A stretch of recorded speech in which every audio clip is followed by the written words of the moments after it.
the author of the Happy Little Garbage Truck picture book and educational system. And I just got back from our travels and in the home studio. Got a little bit of notification going on here, but I'm going to try to just talk over it because my muting it won't work. And I don't know exactly how I got this going, but I wanted to tell you about optimism, how it can be seen in real life through the example of three people that I've encountered before traveling on this particular trip, before tripping on this trip, and also before, I had some experiences that were pretty sad. Like my favorite uncle, my last living uncle, passed. And it was really a kind of a reset on thinking about how does one live one's life in the midst of difficulty, because he had an ocular degenerative problem, macular degeneration, sorry. And he had trouble viewing his uh, computer and just doing any kind of work, but he was persistent. He had like a magnifying glass that he used. He had like tunnel vision, but he still made out, he read. And what he couldn't read, he got an audiobook. Like he listened to his Bible every day.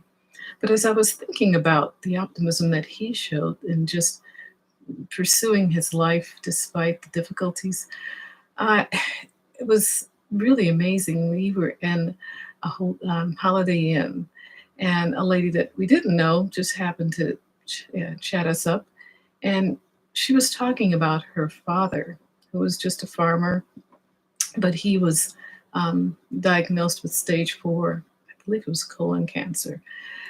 But he had outlived the doctor's estimate of how long he was expected to live. And I asked, my husband and I were curious. And we asked, how, what kind of, what did he do? And this lady went on to say that he just never really stopped living. He got up every morning as early as farmers do. He went about tending his tasks on his farm, and he just enjoyed being a farmer. And that's what he loved, and that's what he did every day. So when the doctor asked if he could put him on a website, pardon me, to show how someone could defy the odds, he asked his daughter, what is this website thing? Should I do it? And she said, oh, yeah, Dad, you really should, because other people need to be uplifted by your experience. And so I was just thinking about how neat that was, that he just wanted to, he was just enjoying his life. And he had that optimism that whatever the doctor said wasn't really going to have an impact on what he did. And another friend of my husband's had, we were concerned about him because he had stage 4 cancer and hadn't heard from him in quite a while. But when we got home, he called my husband and sounded just as he always did, lively, bubbly personality. And he said the doctor told him that if anybody could beat the stage 4 cancer that he had, it would be him, because he had the right attitude, optimistic. He never stopped golfing, no matter, he'd lost a lot of weight, had a lot of disfiguring things happen because of the surgery. And it was a facial type of uh, surgery that he had on it, plus the chemo. Never stopped golfing. Then as soon as he was feeling better, he went back to the gym, gained his weight back when he was able to eat properly, and just picked up where he left off, basically. And we were saying, if anybody could overcome that poor prognosis, it would be this guy. And then I thought about a dear friend of mine who was diagnosed with stage 4 breast cancer, and how she had, in her optimism, was her faith in God. And she took on a ministry of praying for other people. She was, sharing scriptures with people every day, songs in her ministry.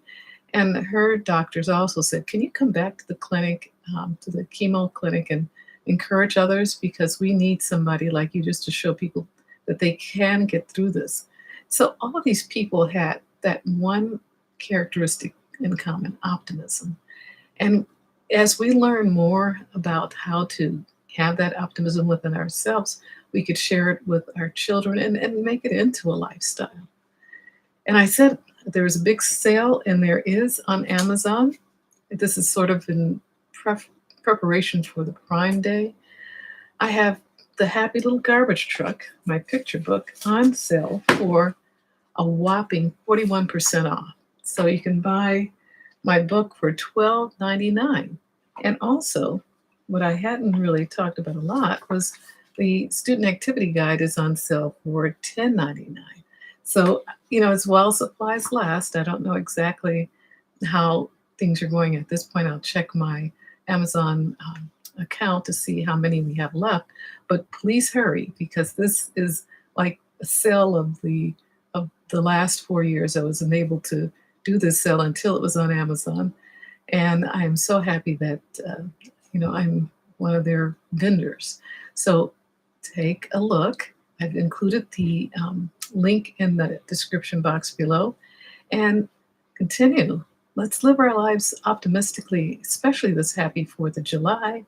Let's just have high expectations and live to those expectations. And truly, I believe God has us here for a purpose, and that's what we're living out, our purpose in this life. Thank you. Bye bye.